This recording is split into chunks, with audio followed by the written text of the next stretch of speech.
Bonjour. Lorsqu'un sociologue veut étudier une population mère, il peut interroger chaque individu de la population.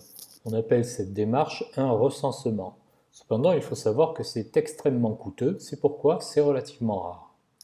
Il va préférer interroger un échantillon représentatif de la population mère. Il s'agit alors en quelque sorte d'un modèle réduit de cette population. Le sociologue doit s'assurer de la représentativité de cet échantillon. Pour cela, il va s'appuyer sur deux critères. D'une part, la taille de l'échantillon, d'autre part, sa composition.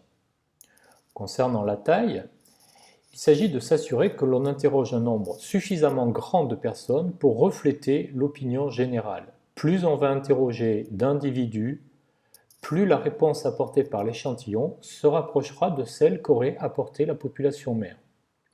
En général, on considère qu'un échantillon de 1000 personnes est relativement robuste. Ensuite, on ne va pas interroger les individus au hasard.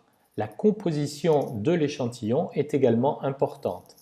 On va s'appuyer sur ce qu'on appelle la méthode des quotas, c'est-à-dire qu'on va respecter certaines proportions en fonction de certains critères.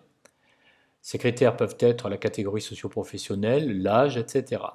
Par exemple, si dans une société donnée j'ai 35% d'ouvriers, eh bien dans mon échantillon, je devrais avoir le même nombre de catégories et la proportion d'ouvriers devra également être de 35%.